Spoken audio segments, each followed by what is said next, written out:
আপনারা তো আলুর পরোটা খেয়েছেন, কিন্তু আলু দিয়ে যে নরম তুলতুলে রুটি বানানো যায় তা আমি আজকে শেয়ার করব। তাহলে দেখে নিই আজকের রেসিপি আলুর রুটি।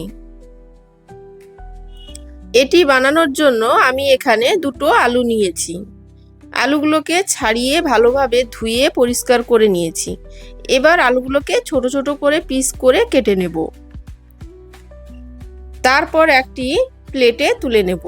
প্লেটে তুলে নিয়ে প্রেসার কুকারে দিয়ে দেব। প্রেসার কুকারে পরিমাণ মতো জল ও নুন দেব। এবার প্রেসার কুকারটি ঢাকা দিয়ে একটা সিটি দিয়ে দেব। এবার সেদ্ধ আলুটি একটা প্লেটে ছান্তার সাহায্যে তুলে নেব।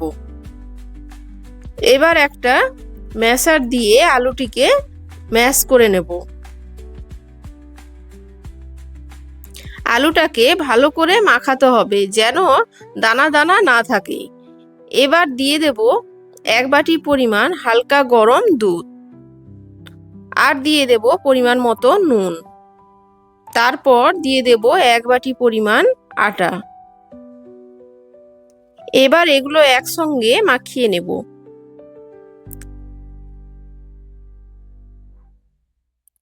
আর আমার চ্যানেলে নতুন হয়ে থাকলে চ্যানেলটিকে সাবস্ক্রাইব করুন আরও নতুন নতুন রেসিপি দেখার জন্য।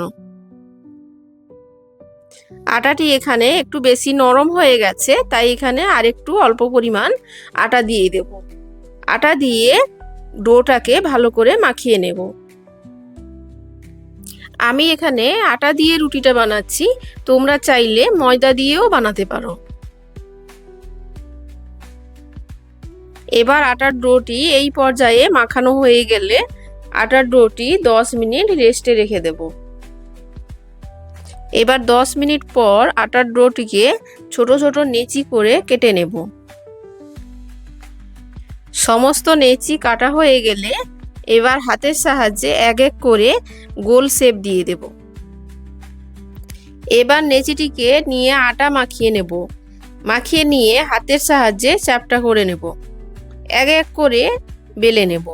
তবে একসঙ্গে সব বেলে নেওয়া যাবে না, এক একটা করে বেলে এক একটি করে ভাজতে হবে। তারপর একটা ননস্টিক প্যান নিয়েছি। প্যানটি হালকা গরম হলে দিয়ে দেব বেলে রাখা রুটিটি। এবার এক সাইড হালকা ভাজা হলে উল্টে দেব অপর সাইড ভাজার জন্য। এইভাবে উল্টে পাল্টে দুই সাইড হালকা করে ভেজে নেব। এইভাবে সমস্ত রুটিগুলো এক এক করে ভেজে নেব। আর দেখতে যেমন লোভনীয় হয়েছে আর স্বাদেও তেমন অতুলনীয় হয়েছে। আর আপনারা দেখুন রুটিগুলো কতটা নরম তুলতুলে হয়েছে।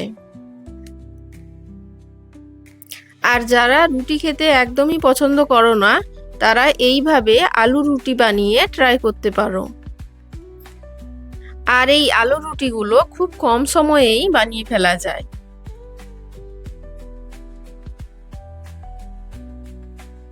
আর আমার রেসিপিটি কেমন হয়েছে অবশ্যই কমেন্ট বক্সে কমেন্ট করো। আজকের মতো এখানেই শেষ করছি। দেখা হচ্ছে নতুন রেসিপির ভিডিওতে।